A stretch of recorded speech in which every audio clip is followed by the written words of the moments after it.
Dois Caos 600. Ficando de noite aí, vamos instalar os bagulhos ali. Já tiramos do carro. Dá um salve, Henrique. Salve, caralho. Se inscreva lá, Batata Vlogs lá, ó. Isso aí. Se inscreve lá, gurizada. Pode crer. Sonzinho do Cleito aí. Pensando... Mostra aí. Quanto aí? Até meu dog. É dog mal. Tá instalando aí agora, dando uma ajeitada no painel de módulo também, nas baterias aí. Aí ó, como é que era o painel, tá ligado?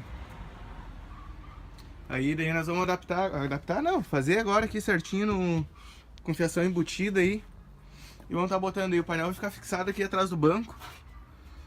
E vamos fazer aí. Segurizar, estamos fazendo o painelzinho de módulo. Aí ó, com fiação embutida, vamos fazer. Fazendo aí, eu já deixei um espacinho a mais aqui, né? Ele vai querer botar uma fontezinha depois.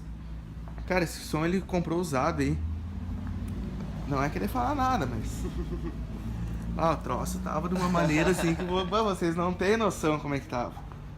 Ah, não tem nada aí pra mostrar agora, nós já desmontemos, né? Bah, meu, tinha muito fio errado aqui, muito viagem. Pô, muita coisa assim, ó. Sem explicação. Porquíssimo, cara. Porquíssimo.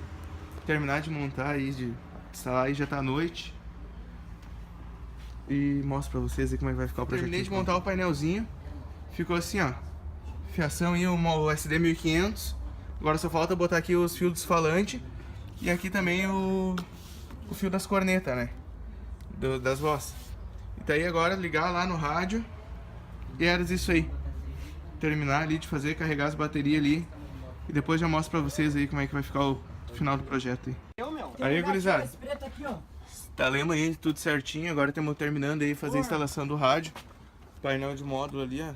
Feitinho com enfiação embutida, tudo. Aqui é o remote do rádio ali atrás. É. Vamos instalar aí, fazer a instalação do Esse daqui rádio. tá negativo? E vamos ver.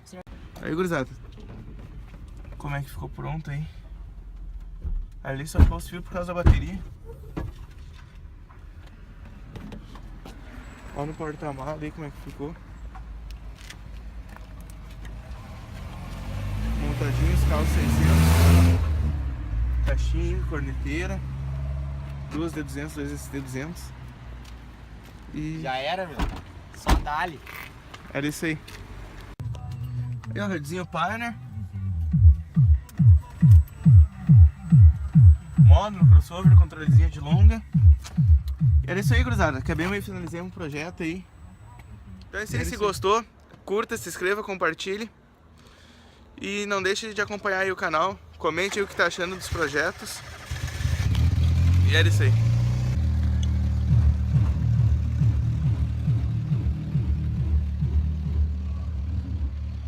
Projetinho finalizado aí, gurizada. Valeu.